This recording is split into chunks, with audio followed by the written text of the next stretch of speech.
The Kalahari Desert stretches across southern Africa like a vast, sun-baked canvas of red sand and pale grass. Temperatures here climb past 40 degrees Celsius before noon.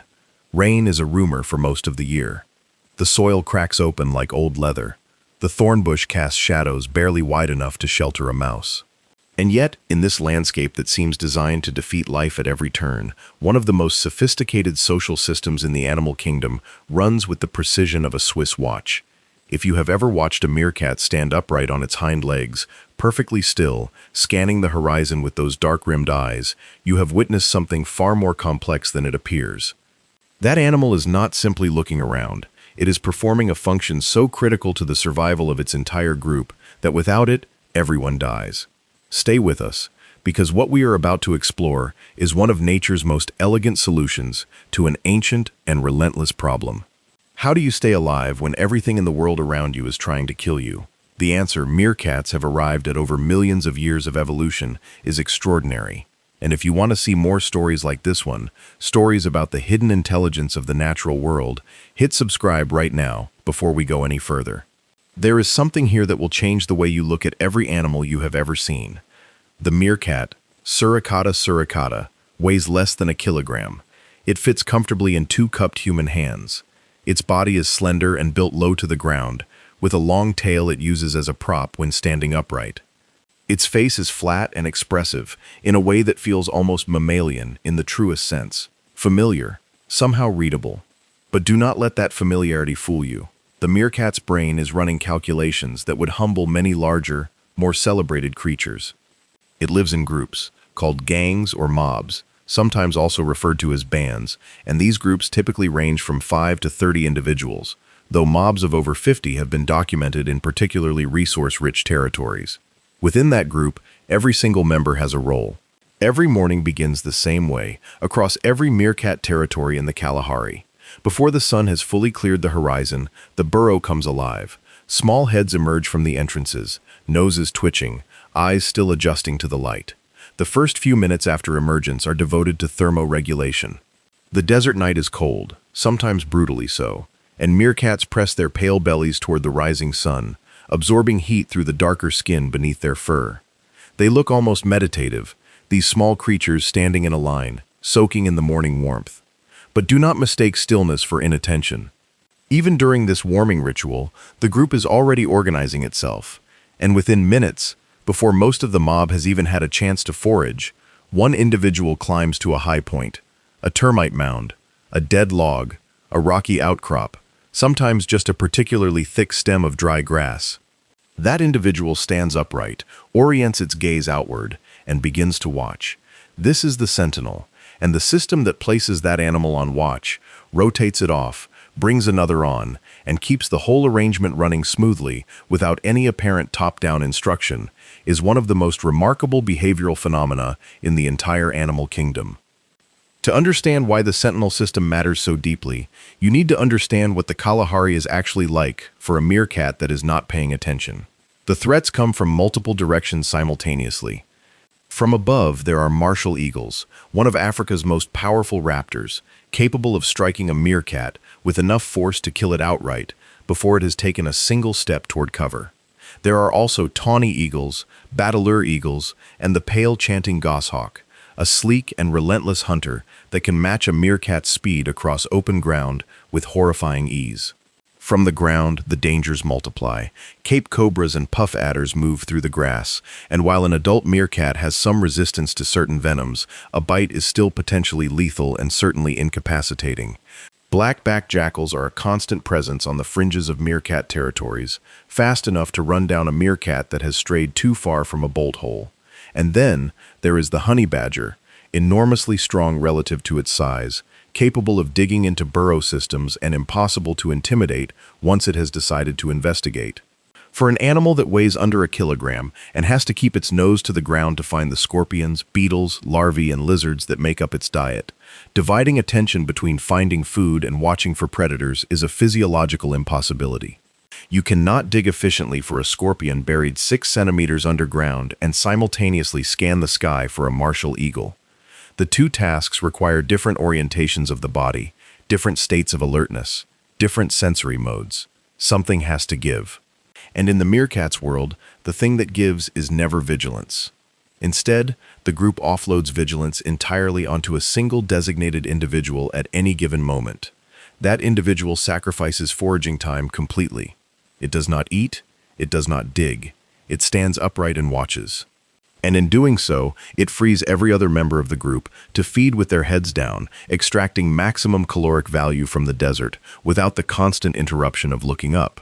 This is the bargain at the heart of the Sentinel system, and it is a bargain that has to be renegotiated continuously, fairly and efficiently, or the whole thing collapses. The question researchers spent years trying to answer is this: how does the system self-organize? Who decides when a Sentinel is needed? Who decides who takes on the role? How does the current Sentinel know when it is acceptable to step down, and how does the next individual know to step up? For a long time, the assumption was that there had to be some form of dominance-based assignment. The dominant pair, the breeding male and female who sit at the top of the Meerkat's social hierarchy, must surely be directing the activity of subordinates, delegating the guard duty as a kind of controlled labor system. This would fit neatly with what we know about Meerkat societies in general, which are highly structured around a single dominant breeding pair whose offspring make up the majority of each generation in the group. The dominant female is the primary reproductive animal in the mob. She can and does suppress reproduction in subordinate females, sometimes through outright aggression, sometimes through the more subtle mechanism of simply evicting subordinates who become pregnant. She is, in every meaningful sense, the boss. So it would make intuitive sense for Sentinel duty to be assigned by rank. But observation tells a very different story. When researchers from the Kalahari Meerkat Project, one of the longest-running studies of a wild mammal population anywhere in the world, actually sat with meerkat groups and tracked Sentinel behavior in meticulous detail, what they found was that the dominant female is not directing Sentinel behavior from above at all. In fact, the dominant female often takes Sentinel duty herself, and subordinates take on the role voluntarily, spontaneously, and without any observable prompting from higher-ranking individuals. The system is not a hierarchy imposing labor on those below. It is something far more sophisticated. It is a cooperative system driven by self-interest, shared information, and mutual accountability. Here is how it actually works in the field. In the early morning, after the warming period is complete, the group moves out to begin foraging. As they spread across their territory, nose to the ground, there is an initial period where no sentinel is posted. The whole group is foraging, and this is actually the most dangerous time of the morning. Studies have shown that predator strikes, when they do occur, are disproportionately likely to happen in this unguarded window. And the meerkats appear to be aware of this. The fidgety, frequently interrupted foraging behavior during the unguarded period suggests elevated anxiety across the group. Individuals look up more often. They forage less efficiently. The body language of the group is readable even to a human observer sitting at a distance. Then, at a moment that seems spontaneous and unannounced, one individual stops foraging, moves to an elevated position, and adopts the upright sentinel posture. And the effect on the rest of the group is immediate and measurable. Heads go down. Foraging intensity increases. The efficiency of caloric extraction from the substrate visibly improves. The group has relaxed, not because the danger has gone away, but because the information problem has been solved. Someone is watching. And the meerkats know who it is, and they know what it means when that animal is on post. The sentinel communicates its status continuously through a soft, repetitive vocalization that researchers have described as a watchman's song.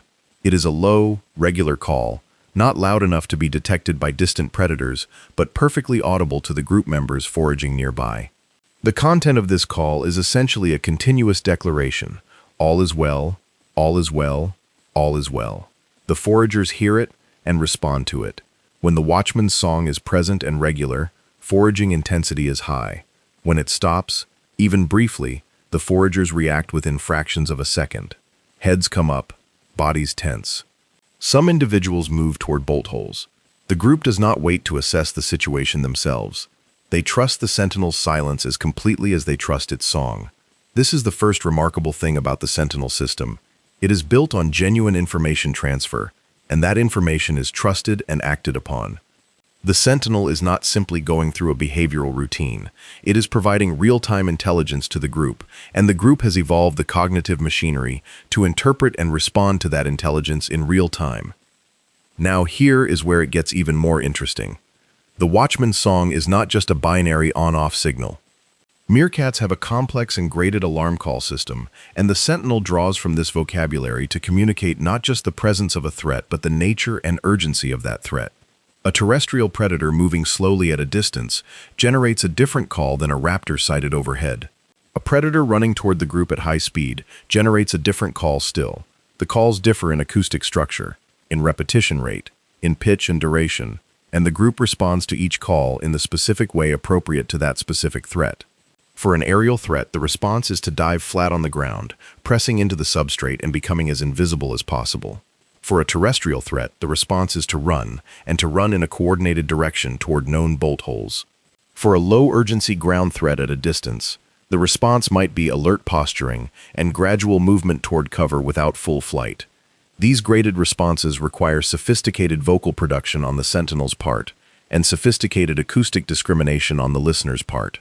What the Meerkats are doing, in cognitive terms, is using language. Not language in the full human sense, but referential communication, calls that refer to specific external events and generate specific appropriate responses in listeners, is something that was long thought to be uniquely human, and is now known to exist in meerkats, vervet monkeys, prairie dogs, and a small number of other species. The Sentinel on the mound is not screaming in fright, it is reporting. The Sentinel does not remain on post indefinitely. Studies show that individual Sentinel bouts typically last between 10 and 30 minutes, though there is enormous variation. The factors that determine how long a Sentinel stays on post are multiple and interacting. One of the most important is caloric state. A meerkat that is hungry will not stay on Sentinel duty as long as one that has recently fed. This makes obvious sense from an individual fitness perspective. If you have not eaten and your energy reserves are running low, remaining in a posture that burns energy while providing no caloric return is a poor strategy. You step down, return to foraging, and restore your energy balance. The group does not punish this. There is no retribution for a Sentinel that steps down because it needs to eat. But here is the critical element. The stepping down Sentinel does not simply abandon its post and leave the group uncovered. Before stepping down, it continues vocalizing and actually increases the rate of its Watchman's song, which researchers believe functions as an advertisement to the rest of the group that the Sentinel role is about to become vacant. And within moments of a Sentinel stepping down, another individual steps up. The transition is seamless. The gap in Sentinel coverage is typically measured in seconds, and this handover happens without any visible negotiation, without any apparent conflict, and without the involvement of the dominant individuals. How does the next Sentinel know it is time to step up? This is the question that gets at the deepest level of the system's sophistication. The answer appears to involve a combination of factors. The cessation of the Watchman's song is one trigger. The movement of the previous Sentinel away from the high point is another, and underlying all of it is what researchers believe is a continuous, low-level monitoring of the group's Sentinel coverage by every member of the group simultaneously. Each foraging meerkat is not just foraging. It is, at some level, tracking whether or not the group has active Sentinel coverage, and it is tracking its own caloric state, its own time since last foraging, its own fatigue level, and possibly the Sentinel histories of other group members over the course of the day. The decision to step up is not random.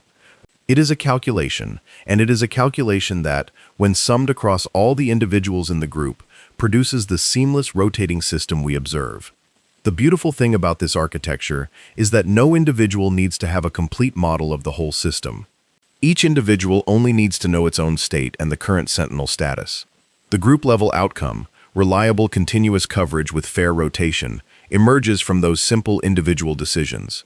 This is what complexity theorists call emergent behavior, and it is one of the clearest examples of it in the vertebrate world. Fairness is a concept that sits uncomfortably in discussions of animal behavior. For many years, biologists were resistant to applying terms like fair or unfair to non-human systems, on the grounds that fairness implies a moral sensibility that animals are not supposed to possess. But the Meerkat Sentinel system forces a reconsideration of that resistance. Because what emerges from careful analysis of who does Sentinel duty, for how long, and under what circumstances, is a distribution of labor that is genuinely equitable in functional terms. Individuals that have recently been on sentinel duty are less likely to step up immediately after stepping down. Individuals that have not yet done sentinel duty in a given morning are more likely to step up early. Individuals that foraged poorly and are in a caloric deficit do shorter bouts than individuals that foraged well. The system self-corrects. If one individual consistently failed to take sentinel duty, the arithmetic of the system would break down.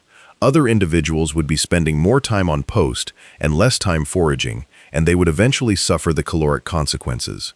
There is evidence from captive populations that individuals which consistently fail to contribute to sentinel duty are treated differently by the group, though the precise mechanisms of this social accountability are still being studied.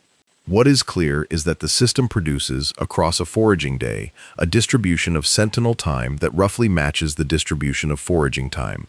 Nobody gets a free ride. And the system enforces this not through explicit punishment or top-down policing, but through the emergent dynamics of individual decision-making. The dominant female, for all her power in the reproductive domain, is not exempt from sentinel duty. In fact, observations consistently show that she performs it at rates comparable to other group members. This is significant because it tells us something important about the nature of the sentinel system relative to the rest of the meerkat social order. In reproductive matters, the hierarchy is steep and enforced. In sentinel matters, the hierarchy flattens almost completely. Why? The most compelling explanation is that the sentinel system is simply too important to be distorted by rank. The group cannot afford a system where sentinel duty falls primarily on subordinates while the dominant animals free ride on the protection. The dominant female's fitness is directly dependent on the group's survival. If predators are taking group members because sentinel coverage is inadequate, her fitness suffers, so she has every reason to participate in the sentinel rotation, and she does. This convergence of interests across rank boundaries is what makes the cooperative system stable. It is in everyone's interest for the system to work. And because it is in everyone's interest, everyone contributes. There is a further layer of complexity in the sentinel system that involves what happens when the group is stressed, when food is scarce, when there are young pups to protect, or when the group has recently been hit by predation. Under these conditions, the dynamics of the system shift in measurable ways. When pups are present in the group, sentinel behavior intensifies dramatically. Sentinel bouts become longer. The number of sentinels posted at any one time may increase. In normal circumstances, the group maintains exactly one sentinel at a time. The economics of the system do not support more than one, because every sentinel is a forager removed from food acquisition, and with limited food resources, having multiple animals on watch simultaneously is a costly luxury. But when pups are above ground and vulnerable, the calculus changes. Pups represent the group's reproductive future. They represent the dominant female's genetic legacy. They represent the investment of every adult in the group who has spent time and energy helping raise them. Losing a pup to a predator is a disproportionately severe cost, so the group adjusts. Adults that are not foraging may post as secondary sentinels in different directions. Alarm call thresholds lower. The group becomes, as a whole, more cautious and more alert. The sentinel system does not operate as a fixed program running the same way regardless of context. It is a flexible, context-sensitive system that modulates its own parameters in response to current conditions. This is, again, a level of behavioral sophistication that rewards attention. The learning dimension of the sentinel system is equally remarkable. Meerkat pups do not emerge from the burrow as fully formed sentinel participants. They have to learn the system. And watching that learning process unfold is one of the more instructive things a field researcher in the Kalahari can witness. Young meerkats, in their first weeks above ground, are essentially passengers in the system. They benefit from the protection the system provides, but contribute nothing to it. The adults around them provide the coverage, but gradually, as pups develop and begin to forage with the group, they start to exhibit early sentinel behavior. These early attempts are often comically imperfect. A pup will climb to an elevated position and adopt something approximating the sentinel posture, but its attention will wander. It will become distracted by a passing insect. It will forget to vocalize. It will step down without the transitional song that signals to the group that coverage is ending. The adults in the group respond to these early imperfect sentinel attempts in a way that appears to function as behavioral reinforcement. The group continues to forage normally, when a pup is on a high point attempting sentinel behavior, treating the pup's presence as if it were meaningful coverage, which gently rewards the behavior and encourages its continuation. Over weeks and months, the pup's sentinel performance improves. The bouts get longer. The watchman's song becomes more consistent. The alarm calls begin to differentiate in ways that match the referential categories used by adults. By the time a young meerkat is about a year old, it is a fully functional sentinel participant, contributing meaningfully to the rotation and capable of the full range of alarm call distinctions. This developmental trajectory means that the sentinel system is not hardwired in a rigid sense. It has a genetic foundation, certainly, but it is also culturally transmitted and individually learned. Each new generation has to actually acquire the skills and the behavioral norms of the system through experience and observation. This brings us to one of the most profound aspects of the meerkat sentinel system, its relationship to what biologists call altruism. When a meerkat stands on a termite mound and calls alarm as a predator approaches, it is doing something that, at first glance, appears to be selfless. It is drawing attention to itself. It is the loudest, most visible animal in the landscape at the moment of danger. Surely, you would think, the sentinel is the one most likely to be taken by the predator it is announcing. This is the apparent paradox of sentinel behavior. Why would natural selection favor an individual making itself maximally conspicuous at exactly the moment when concealment would seem most adaptive? Early theories of sentinel behavior assumed that it was a form of kin selection, that sentinels were sacrificing themselves for the benefit of their relatives, and that the genetic payoff of protecting related individuals outweighed the cost to the sentinel itself. But the data from the Kalahari Meerkat project complicated this picture significantly, because it turns out that sentinels are not actually at elevated risk compared to foragers. In fact, measurements of escape latency, the time between detecting a predator and reaching cover, consistently show that sentinels have an advantage. They see the predator first. They are already oriented toward it. They have the perceptual head start that their elevated position and active watchfulness confer. When a sentinel calls alarm, it then immediately descends from its post and runs for cover, and it does so from a position of full information. The foragers, hearing the alarm call, have to reorient from head-down foraging to threat assessment to flight, and they do so from a position of partial information, relying on the sentinel's call to tell them where to go and how fast. The sentinel, counterintuitively, is not the most vulnerable animal in the group when a predator strikes. It is actually among the best protected because it knows before anyone else. The watchman's song is not only a public service, it is, simultaneously, a private benefit. By continuously vocalizing and actively watching, the sentinel is the first to know, and that first knowledge is survival currency in the Kalahari. This realization reframes the sentinel system in a fundamental way. It is not primarily a system of individual sacrifice for collective benefit. It is a system where collective benefit and individual benefit are aligned. The sentinel watches because watching protects the sentinel. The group is protected as a byproduct of the sentinel's self-protective attention, and because this alignment exists, the system is evolutionarily stable. It does not require altruism in the demanding biological sense. It does not require individuals to act against their own genetic interests. It requires only that individuals behave in ways that happen to serve the group precisely because those behaviors also serve themselves.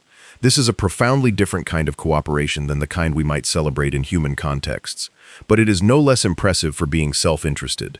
The meerkat has not evolved a noble disregard for its own survival.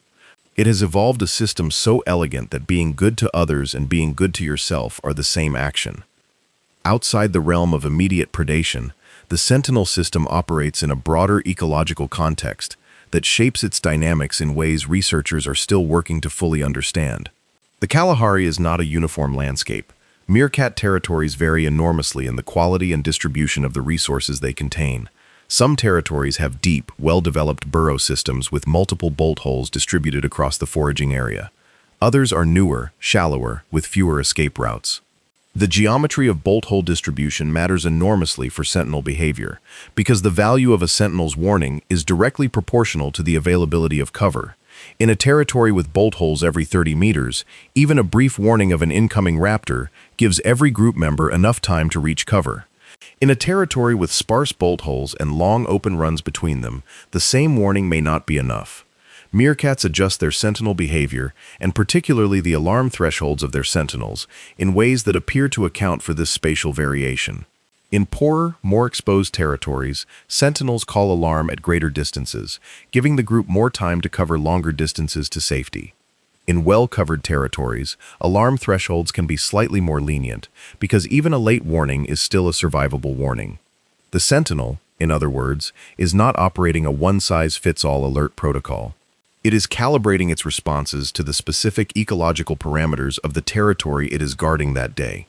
Rainfall in the Kalahari is variable to a degree that would be extraordinary almost anywhere else. The desert does not receive rain on a predictable schedule. Years of near drought can follow years of relative abundance. And these rainfall variations cascade through the ecosystem in ways that reach all the way down to the minute behavioral calculations of an individual meerkat deciding whether to take sentinel duty. In years of good rainfall, grass grows tall, insects are abundant, and meerkat groups can forage productively without traveling long distances. In these conditions, bolt holes are close, the group stays compact, and sentinel coverage is easy to maintain. In drought years, the dynamics shift dramatically. Food is sparse. Groups have to travel farther to find adequate resources. They string out across larger areas. Individual group members may be hundreds of meters apart. The single sentinel model becomes harder to maintain when the group is dispersed, and the acoustic range of the watchman's song may not cover all group members equally. In these conditions, the meerkat group faces a real and difficult trade-off. Foraging success requires spreading out. Sentinel coverage requires compactness. How the group negotiates this trade-off is not fully understood, but field observations suggest that during extended drought periods, foraging groups do tend to maintain closer spatial cohesion than in good times, at some cost to per capita food acquisition, apparently in recognition that the sentinel system's protective value requires the group to stay within earshot of the sentinel's calls. This is a collective response to environmental conditions that suggests a kind of group-level intelligence. Not intelligence in the sense of conscious deliberation, but intelligence in the sense of adaptive behavioral organization that matches outputs to inputs across a range of environmental conditions. The social structure of the meerkat group creates a specific pattern of investment in sentinel behavior that is worth examining in detail. The dominant female and dominant male, as the breeding pair, produce most of the offspring in the group. Subordinate males and females, many of them the offspring of previous litters, are therefore related to the pups currently being raised. This kinship structure means that when subordinates help protect the group through sentinel behavior, they are protecting their own siblings, half-siblings, and other close relatives. The inclusive fitness benefits of this kin-based protection are real and likely contribute to the willingness of subordinates to invest in sentinel duty even at personal cost. But kinship is not the whole story. Even in groups that contain unrelated immigrants, sentinel behavior is maintained. Males that have dispersed from other groups and joined a new mob as unrelated adults still participate in the sentinel rotation. Their motivation is not inclusive fitness in the narrow genetic sense. It is more plausibly simple group membership benefit. If the group survives, I survive. If the sentinel system collapses and predators start taking group members, everyone's survival probability drops. The logic of collective defense creates an incentive for participation that operates even across genetic boundaries. This is one reason why the sentinel system can function in groups that are not purely composed of close kin, and it is one reason why it has been observed with similar structure in other social species, far less related to meerkats than you might expect. There is something worth pausing on in the specific ecology of how meerkat sentinels respond to the two great categories of threat they monitor, aerial and terrestrial. The distinction matters because the appropriate responses to these two threat types are almost exactly opposite. Against an aerial predator, the best response is to become invisible, drop flat, disappear into the substrate. Movement attracts the attention of a hunting eagle, and standing upright is precisely the visual profile that a martial eagle's eye is calibrated to detect. Against a terrestrial predator, the best response is often aggressive. Meerkat groups will mob snakes and small terrestrial predators with remarkable ferocity. Several adults will approach the threat together, adopting an arched-back, puffed fur display that makes them appear larger, while the rest of the group moves the pups to safety. The sentinel's call initiates one or the other of these completely different responses, and it does so with the correct call for the correct threat. The sentinel is not simply saying danger. It is saying danger from above, respond by hiding, or danger from the ground, respond by running or mobbing. This semantic precision is what separates the Meerkat alarm call system from a simple fear vocalization. A meerkat that merely screamed when frightened would provide the group with the information that something scary is present, but not with the information about what to do. The graded, referential alarm call system provides actionable intelligence. It is the difference between a smoke alarm and a voice telling you which floor is on fire and which direction to run. The mobbing behavior that terrestrial threat calls can initiate deserves its own attention because it represents a form of collective defense that extends well beyond sentinel function into active group engagement with danger. When a Cape Cobra is detected moving through meerkat territory, the sentinel's call brings the group together rather than dispersing them. Adults converge on the snake's location. They do not attack directly, at least not immediately. Instead, they form a loose semicircle around the snake and begin a collective display of threat posturing, jumping, feinting, and intense alarm calling. The snake, confronted with a dozen agitated, jumping, vocalizing meerkats, typically retreats. The meerkats have turned the tables. The predator has become the pursued rather than the pursuer. This mobbing response has a paradoxical implication for the sentinel system. The sentinel, by calling alarm at a terrestrial threat, does not just protect the group by giving it time to flee. It actively recruits the group into a collective defensive action that makes the sentinel's own position safer than it would have been if it had tried to flee alone. The coordinated response of the group is more effective than individual flight against a ground predator, and the sentinel's call initiates that coordinated response. Once again, the behavior that appears altruistic, drawing attention to a threat at personal risk, is revealed to be simultaneously self-beneficial. The sentinel that calls alarm against a snake is not sacrificing itself, it is summoning backup. Researchers have spent decades trying to understand whether the information meerkats exchange through their sentinel system is based on anything we might recognize as a theory of mind, a concept that involves knowing what other individuals know or do not know. The question is genuinely difficult. When a sentinel produces the watchman's song, is it aware that the foragers do not have the information it has? Is it consciously providing information, or is it simply executing a behavioral routine that happens to have the effect of informing others? This is one of the sharpest edges in animal cognition research, and the honest answer is that we do not fully know. What we do know is that meerkat alarm calls have audience effects.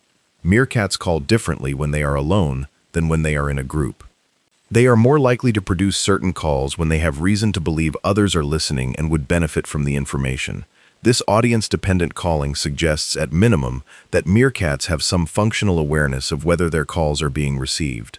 Whether this amounts to anything like a full theory of mind in the philosophical sense remains contested, but the behavioral evidence is consistent with a picture in which the sentinel is not simply reacting to stimuli, but is, at some level, communicating to an audience it models as in need of information. The meerkat's brain is small by any absolute measure, but it is doing something that challenges simple reflexive accounts of animal behavior. One of the most striking demonstrations of the sentinel system's sophistication comes from experiments conducted by researchers at the Kalahari Meerkat Project, involving playback of recorded alarm calls.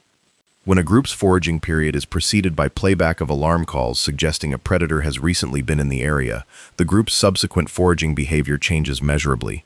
Sentinel bouts begin sooner after emergence. Individual foragers look up more frequently. The group covers less ground per unit time, foraging more cautiously and staying closer to cover. Conversely, when the group has been foraging in an area without disturbance for an extended period, sentinel bouts gradually become more relaxed. Sentinel vocalizations slow slightly. Foragers spread out more widely. The system shows memory. It integrates recent history into its current parameters. A group that was nearly taken by a martial eagle 3 days ago is not running the same sentinel protocol as a group that has not seen a predator in a week. The system is not a fixed behavioral program. It is a dynamic, updating model of local threat that modulates the group's collective vigilance in real time and across time. This temporal dimension of sentinel behavior connects to a broader point about how meerkat societies process and store information at the group level. Individual meerkats have limited lifespans. A wild meerkat that reaches 3 years of age has done well. Many do not survive their first year, but the group persists. The mob as an entity has a continuity that exceeds the lifespan of any individual member. And within that persistent group, certain kinds of information about territory, about threat locations, about reliable food patches, about bolt hole distribution, can be transmitted between generations through behavioral demonstration and observation. The pups that learn sentinel behavior are not learning it from a manual. They are learning it by watching their older siblings and parents perform it, by noticing the consequences of its performance and its absence, and by gradually internalizing the norms of the system as they develop. This is, in the truest sense, cultural transmission. The sentinel system is not only a product of individual genetics. It is a cultural institution that the group reproduces across generations. When disease, drought, or predation reduces a group below the critical size needed to maintain the system, the group does not simply run a degraded version of the same sentinel protocol. It faces a genuine crisis, because below a certain group size, the arithmetic of continuous coverage while maintaining adequate foraging effort simply does not work out. This is one reason why Meerkat group size has such profound effects on survival and reproductive success.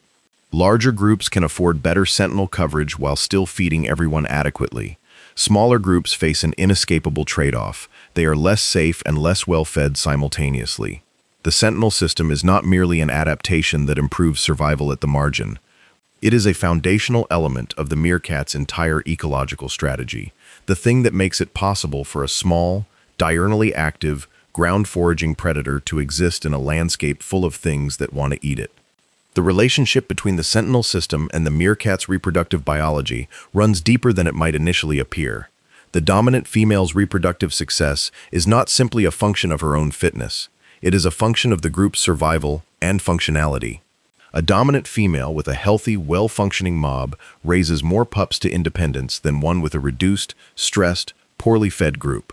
The helpers who provision pups and babysit at the burrow are the same individuals who rotate through sentinel duty. Their ability to help is directly conditional on their own caloric state, which is in turn conditional on having adequate protected foraging time, which depends on the sentinel system running properly. The entire reproductive ecology of the meerkat is threaded through with the sentinel system's function. Pull that thread and the whole fabric loosens. This is why the dominant female participates in sentinel duty despite her high reproductive status. The system is not running for subordinates' benefit at her expense. It is running for everyone's benefit, including hers, and she is as invested in its maintenance as any subordinate in the group. Consider the moment in the predation sequence when everything actually matters. A martial eagle has spotted the group from 500 meters up, riding a thermal above the Kalahari. The eagle folds its wings and begins to stoop. It is traveling at close to 80 kilometers an hour. The meerkat on sentinel duty on the termite mound has perhaps 2 to 3 seconds between the moment the eagle enters its effective visual detection range and the moment of impact if it does not react. 2 to 3 seconds. That is the margin between life and death, and those 2 to 3 seconds exist only because there is a sentinel on post. If every individual in the group had its head down foraging, the first indication of the eagle's approach might be the shadow crossing the ground, the rush of wings, the moment of impact. 2 to 3 seconds, provided by the sentinel's elevated position and dedicated watchfulness, is the entire survival margin. It is the difference that the sentinel system makes, expressed in its starkest form, and the watchman's song that the sentinel produces, the steady, quiet, repetitive reassurance that flows continuously into the forager's ears as they dig, is the sound of those 2 to 3 seconds being maintained, second by second, across the foraging day. When the song stops because the eagle has been seen, every forager within earshot has already started moving before they have consciously registered the change. The alarm call response is pre-wired to be fast beyond conscious thought. The sentinel's investment is what makes that speed possible. Without it, there is no warning. Without the warning, there is no 2-second margin. Without the margin, the martial eagle eats. The geographic range of meerkat populations extends across an area where rainfall, vegetation, and predator communities vary considerably from one part to the next. Populations in the more arid central Kalahari face different predator assemblages than those on the fringes of the desert, where more mesic conditions support a richer community of both prey and predators. And this variation in predator community shapes the sentinel system in ways that are just beginning to be mapped. In areas where aerial predators are the dominant threat, sentinel posts tend to be oriented with maximum sky visibility. In areas where ground predators are more prevalent, sentinels tend to choose posts with wider ground visibility, even at some cost to sky coverage. The system adapts to local conditions not through genetic differentiation, which would require generations, but through behavioral flexibility within individual lifetimes and cultural transmission between generations. A young meerkat growing up in a territory where jackals are common learns the particular sentinel priorities appropriate to that environment from the adults around it. Move that same animal to a territory where eagles are the primary threat, and it will adjust. But the adjustment may take time and may be informed by observation of experienced local animals. The sentinel system is not a universal template applied identically everywhere. It is a flexible framework shaped by local ecological reality. There are moments in the field that no amount of data or analysis quite prepares you for. A meerkat group, 30 individuals spread across 50 meters of red sand and pale grass, all foraging with complete absorption. Noses to the ground, small clawed hands digging with rapid, efficient strokes. The sand flies up in tiny fountains. Beetles are crunched, scorpions are flipped and consumed with practiced speed. The sun is high and fierce.